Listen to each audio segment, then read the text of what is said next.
Welcome to People in Profit, where we look at how business shapes our world. I'm Stephen Carroll. Coming up, after 5 years in power, has President François Hollande been good or bad for the French economy?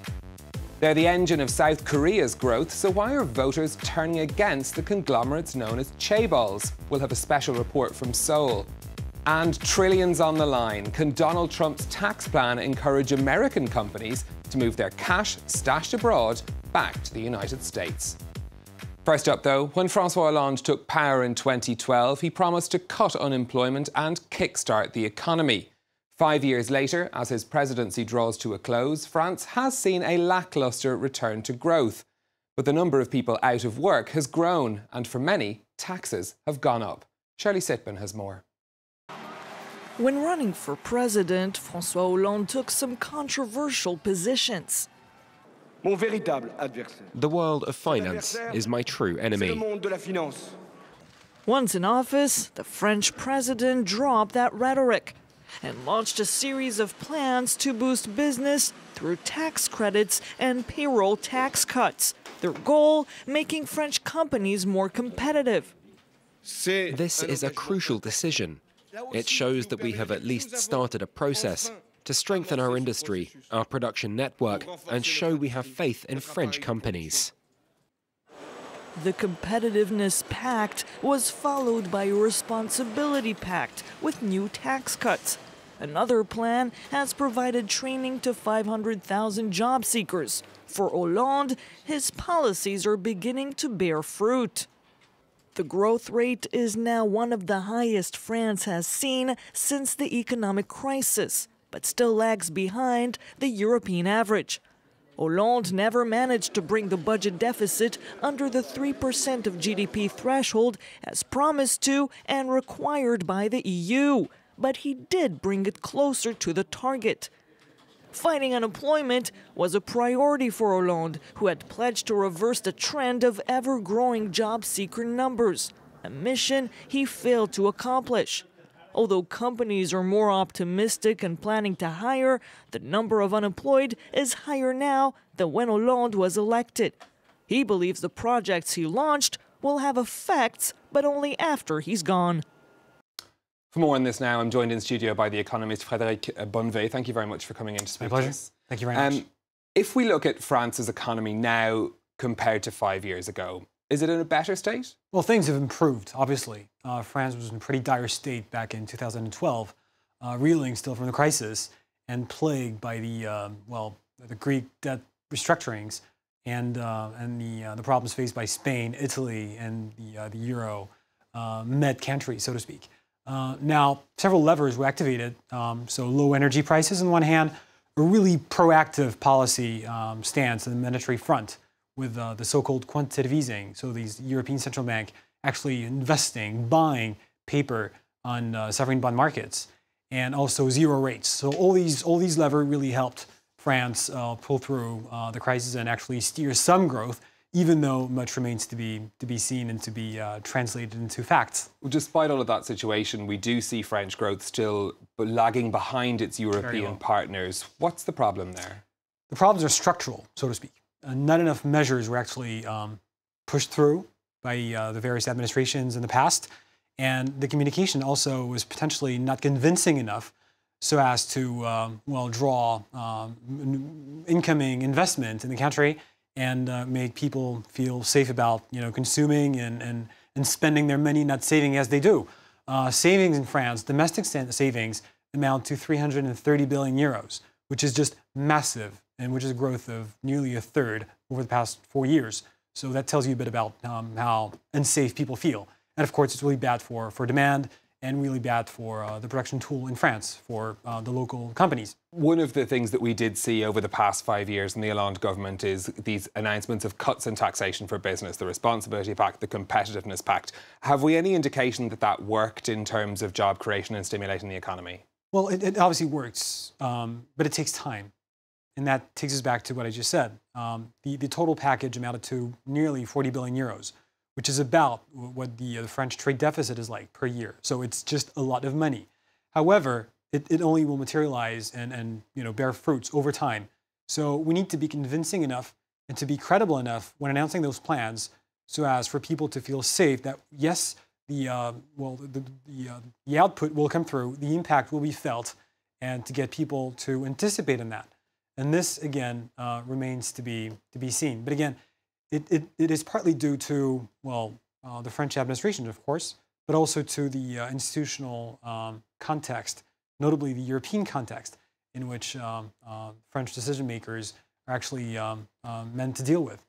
Was François Hollande lucky in the 5 years that he was in office, that he was there when all of these other factors you're talking about, low oil prices, quantitative easing efforts from the European Central Bank, did that make his job a little bit easier? I would just say, rather than focusing on what François Hollande or his other European partners did, that of course there were great propellers for the French engine to be shipped into space, and a lot of opportunities were there, but not necessarily seized optimally. But again, a lot of effort was done, steps in the right direction were taken. But again, as was just said, the amplitude of those steps was not necessarily just wide enough.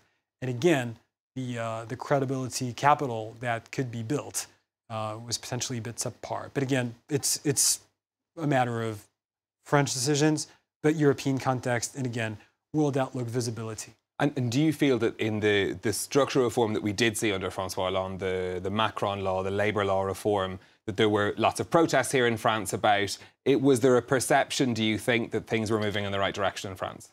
Those are steps taken in the right direction. But again, it's a European problem, not a French problem, and much remains to be done on all those plans. So labour reform, and again, being more offer-driven and being more welcoming to foreign investment, being more credible, being more open to the world. OK, economist Frédéric Bonnevay, thank you very much for speaking to us. It's a pleasure. Thank you very much.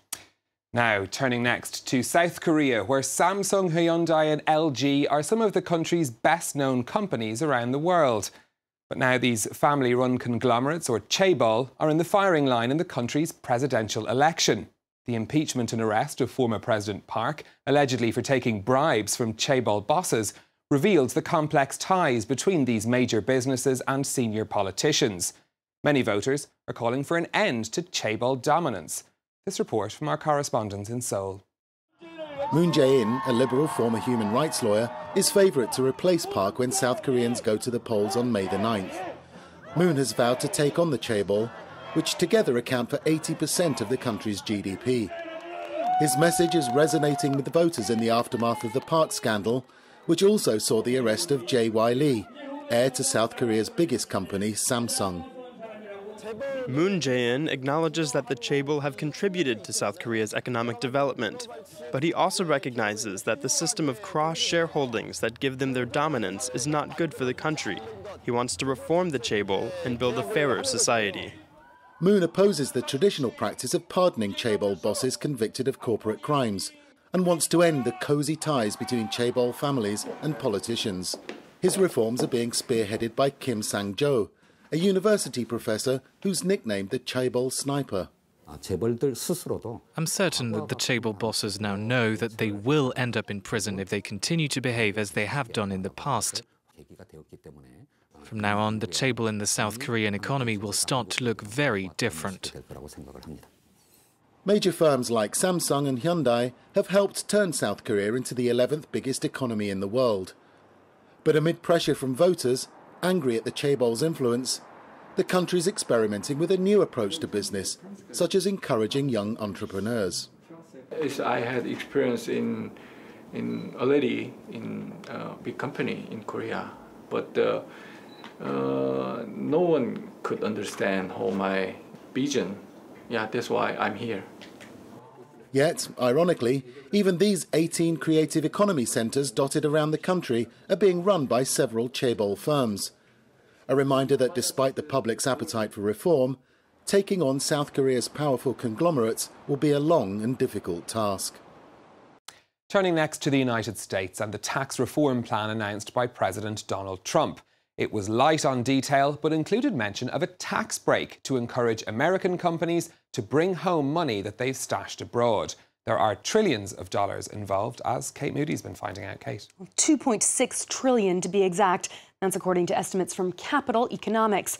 The figure has almost doubled in 10 years and is almost 5 times the annual U.S. defense budget. What Donald Trump wants to do is encourage those firms to bring that money back and invest it in the United States. The biggest hoarders include some of the world's best-known brands. Apple tops the list. According to its own latest figures, it holds some $240 billion outside of the United States.